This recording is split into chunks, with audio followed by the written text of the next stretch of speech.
पहली प्रतिक्रिया। अभी इंटरिम एग्रीमेंट है यूएस और इंडिया के बीच में, और इसको हिस्टोरिक बताया जा रहा है।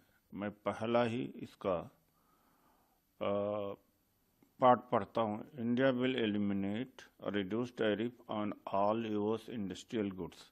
कहने का मतलब कि जो अमेरिका के जो भी औद्योगिक उत्पाद हैं उस पर भारत सरकार पूरी तरह से या तो टैरिफ माफ़ कर देगी या थोड़ा बहुत लगाएगी। उसमें है wide range of US food.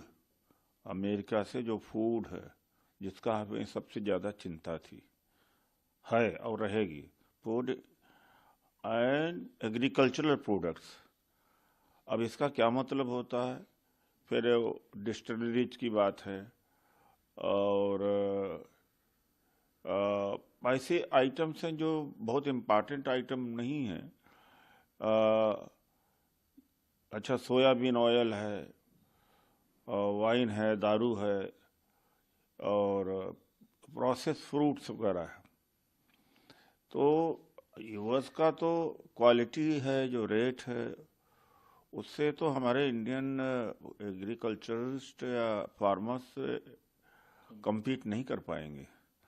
और दूसरा यह भी कहा गया है, खैर एग्रीमेंट कई पॉइंट्स हैं, कि भारत सरकार एग्री किया है कि हम रूस से तेल नहीं खरीदेंगे। तो एक तो सस्ता तेल हम वेनेजुला से, अमेरिका से लाएंगे, उसका ट्रांसपोर्टेशन कास्ट बहुत ज़्यादा है। और जो हमारी रिफाइनरीज बनी हुई हैं वो गल्फ के जो क्रूड ऑयल है और जो रूस का जो तेल है उसके लिए कैलिब्रेटेड है। लेकिन वेनेजुला का जो ऑयल है, अमेरिका से जो ऑयल आएगा उसके लिए हमारी मशीनरीज कैलिब्रेटेड नहीं है, और बड़ा दूर से आएगा, बड़ा महंगा पड़ेगा। तो समझ में नहीं आ रहा। और ये एग्रीमेंट डिक्लेयर हुआ है, आज ही डिक्लेयर हुआ है, और पीआईबी ने भी इशू किया है। इसके पर पार्लियामेंट में डिबेट होना चाहिए, क्लाज वाइज डिबेट होना चाहिए, अभी और क्लैरिटी आएगी। लेकिन एक तरह से इंडिया का इंटरेस्ट बेच दिया गया है। ये बाइलेटरल नाम ही गलत है, इसका यूनिलेटरल रखना चाहिए। हालांकि बीटीए मैं नहीं कहूँगा, बाइलेटरल ट्रेड एग्रीमेंट, बीटीए के जगह पर मैं इसको कहूँगा कि ये यूनिलेटरल ट्रेड डील है, यूटीडी है, बाइलेटरल या यूटीए है कह सकता हूँ। यूनिलेटरल ट्रेड एग्रीमेंट है ये। हम बाइलेटरल नहीं मानने को तैयार हैं, हम इसकी निंदा करते हैं। मोदी सरकार सरेंडर कर गई, और हो सकता है कि कोई इनकी चीज़ बहुत ज़्यादा कमजोरी दबी हो।